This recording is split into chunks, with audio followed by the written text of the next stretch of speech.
Hello बच्चों, let's see the question. The question says that a solid cone of base radius 10 centimeter is cut into two parts through the midpoint of its height by a plane parallel to its base. Find the ratio in the volumes of two parts of the cone.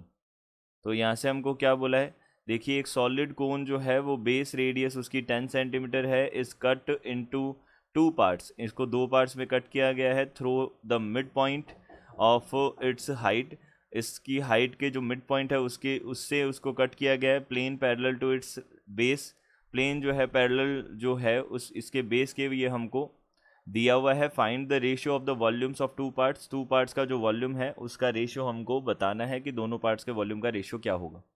तो सबसे पहले हम यहाँ पे की concept लिख लेते हैं। देखिए की कॉन्सेप्ट हमारे पास में यहाँ पे क्या होगा, सबसे पहले वॉल्यूम ऑफ कोन की बात करते हैं। वॉल्यूम ऑफ कोन जो है हमारे पास क्या हो जाएगा, volume of cone is equal to 1/3 pi R square H होगा। ये यहाँ पे हमारे पास बेस कॉन्सेप्ट बनने वाला है। अब देखिए यहाँ से हम क्या बात कर लेते हैं, सबसे पहले कोन बना लेते हैं क्योंकि कोन को हम क्या कर रहे हैं, कट कर रहे हैं।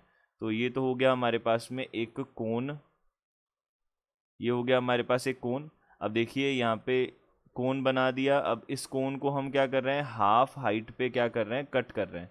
दो इक्वल हाइट्स पे हम इसको कट कर रहे हैं। तो ये अगर हमारे पास में देखिए टोटल हमारे पास में जो है, टोटल हाइट हम यहाँ पे h अज्यूम कर लेते हैं। तो ये टोटल हाइट हमने अगर h अज्यूम की तो ये वाली h/2 एंड ये वाली भी कितनी हो जाएगी, h/2 हो जाएगी। तो हमने अज्यूम किया यहाँ से let total height be h unit, या फिर अब सेंटीमीटर में है तो इसको भी सेंटीमीटर में ले लेते हैं cm। ये हमने कर लिया।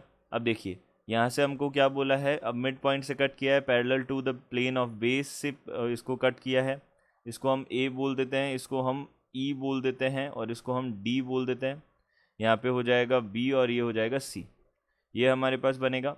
हम देख सकते हैं यहाँ पे कि AE और EB जो है ये दोनों के दोनों h/2 हो जाएंगे। तो AE is equals to EB is equals to h/2 centimetre आ जाएगा यहाँ पे हमारे पास।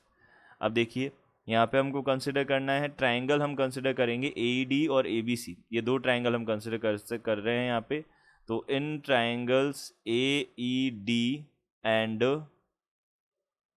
ट्रायंगल ABC हम बात कर रहे हैं, तो हम यहाँ से देख सकते हैं सबसे पहले एंगल AED जो है वो किसके इक्वल हो जाएगा, एंगल ABC के इक्वल हो जाएगा। ये हमारे पास 90 डिग्री होगा। अब एंगल EAD जो है वो किसके इक्वल होगा, एंगल BAC के इक्वल होगा। एंगल EAD जो है एंगल BAC के इक्वल होगा क्योंकि ये दोनों एंगल्स हमारे पास में कॉमन एंगल्स हैं। ये सेम ही एंगल को रिप्रेजेंट करने के दो तरीके हैं ओनली। तो यहाँ से हम क्या बोल सकते हैं, बाय AA सिमिलैरिटी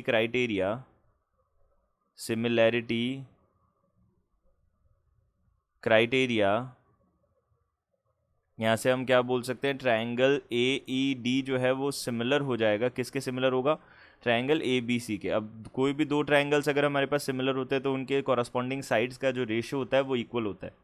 तो यहाँ से हमने बोला, यहाँ पे हमने क्या बोल दिया, AE जो है अपॉन,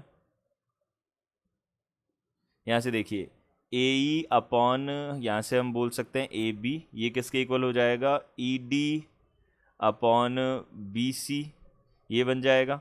अब देखिए यहाँ से हमको ये वाली जो रेडियस है वो तो 10 सेंटीमीटर गिवन है, तो हम ये वाली रेडियस को R अज्यूम कर लें एक बार के लिए।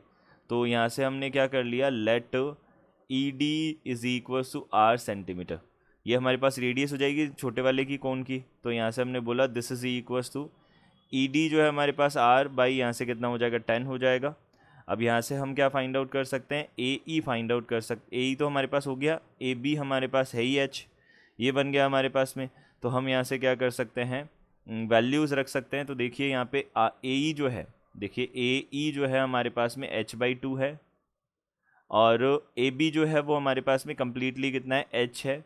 This is equal to R/10 हो जाएगा। तो यहाँ से हम क्या बोल सकते हैं, H से H कैंसिल आउट किया तो R is equal to 5 centimetre हमारे पास में क्या आ जाएगी, इसकी रेडियस आ जाएगी स्मॉल r, ये जो ED है ये आ जाएगी। अब देखिए ये हमारे पास आ जाएगा। तो अब हम सबसे पहले क्या कर सकते हैं, वॉल्यूम ऑफ, ये जो हमारे पास में फ्रस्टम बनेगा, क्योंकि हम दो शेप्स में डिवाइड हो जाएगा ये। अब तो हमको क्या करना होगा, इन दोनों शेप्स का अलग अलग वॉल्यूम निकालना होगा। तो वॉल्यूम ऑफ स्मॉलर कॉन, ये जो स्मॉलर कॉन है हमारे पास में, स्मॉलर कॉन, ये किसके इक्वल हो जाएगा, 1/3 पाई आर स्क्वायर एच हो जाएगा। तो यहाँ से 1/3 पाई है हमारे पास 22/7, यहाँ पे आर जो है हमारे पास 5 का स्क्वायर हो जाएगा, 25 हो जाएगा यहाँ पे आर स्क्वायर। और यहाँ पे एच जो है हाइट हमारे पास में कितनी है, h/2 है। तो ये हम h/2 ही रहने देते हैं एक बार के लिए, ये हाइट h/2 है तो हमने h/2 लिख दिया यहाँ पे। तो ये बना दिया। अब देखिए ये हमारे पास में क्या हो जाएगा, ये सेंटीमीटर क्यूब हमारे पास वॉल्यूम ऑफ स्मॉलर कोन हो जाएगा। अब हम यहाँ से क्या बोल सकते हैं, जो वॉल्यूम ऑफ फ्रस्टम होगा वो क्या हो जाएगा, वॉल्यूम ऑफ फ्रस्टम, ये फ्रस्टम बनेगा। तो फ्रस्टम जो है उसका वॉल्यूम हो जाएगा volume of bigger cone, volume of bigger cone minus volume of smaller cone हो जाएगा, वॉल्यूम ऑफ स्मॉलर कोन ये हमारे पास में बनेगा। तो हम यहाँ से क्या कर लेते हैं, वॉल्यूम ऑफ बिगर कोन जो है हमारे पास में 1/3 पाई, और यहाँ से आर स्क्वायर एच, तो आर हमारे पास में 10 है तो आर का स्क्वायर 10 का स्क्वायर, और एच जो है हमारे पास में एच ही रहेगा, पूरी कंप्लीट हाइट हो जाएगी। माइनस यहाँ से कितना हो जाएगा, माइनस यहाँ से हो जाएगा 1/3 पाई होता है 22/7 मल्टीप्लाइड बाई यहाँ से कितना बनेगा 25 मल्टीप्लाइड बाई h/2 बनेगा। तो हम यहाँ से क्या क्या कॉमन ले सकते हैं, 1/3 पाई को कॉमन ले सकते हैं, पाई ये 22/7 की जगह पाई ही लिख देते हैं। यहाँ पे पाई को हमने कॉमन ले लिया और h को हमने कॉमन ले लिया, तो यहाँ पे बनेगा 100 माइनस 25/2 बनेगा। ये हमने बना दिया, ये हमारे पास बनेगा। तो ये हो गया वॉल्यूम ऑफ फ्रस्टम हो गया। तो अब ये जो दोनों शेप्स हैं, ये दोनों जो हमारे पास में बनेंगे वॉल्यूम्स, इनका रेशियो निकालना है। तो वॉल्यूम ऑफ टू पार्ट्स, तो यहाँ पे हम बोल देते हैं volume of smaller cone divided by यहाँ से वॉल्यूम ऑफ फ्रस्टम। ये दो अलग अलग पार्ट हो जाएंगे हमारे पास यहाँ पे। तो फर्स्ट जो पार्ट है वो कितना हो जाएगा हमारे पास 1/3 अब 22/7 को हमने पाई लिख दिया अगेन, यहाँ पे 25 multiplied by h/2 whole divided by, यहाँ से हमने ये हमारे पास बन गया सेंटीमीटर क्यूब में। अब देखिए यहाँ पे 1/3 पाई h मल्टीप्लाइड बाई यहाँ से 100 माइनस 25/2, तो ये हो जाएगा 175/2 बनेगा। तो पाई h से पाई h कैंसिल आउट हो जाएगा, 1/3 से 1/3 कैंसिल आउट हो जाएगा, हमारे पास बचेगा कितना 25, और 2 से ये वाला 2 कैंसिल आउट हो जाएगा, 25/175 बनेगा यहाँ पे हमारे पास। तो हमने 25 का डिवाइड किया तो ये कितना हो जाएगा हमारे पास में 7 टाइम जाएगा। तो यहाँ पे रिक्वायर्ड जो रेशियो है वो कितना हो जाएगा, रिक्वायर्ड रेशियो ये हमारे पास हो जाएगा 1:7 हो जाएगा। तो हम बोल सकते हैं रिक्वायर्ड रेशियो हमारे पास 1:7 होगा। यही हमारा आंसर होगा। I hope you understood it well. Good luck, thank you.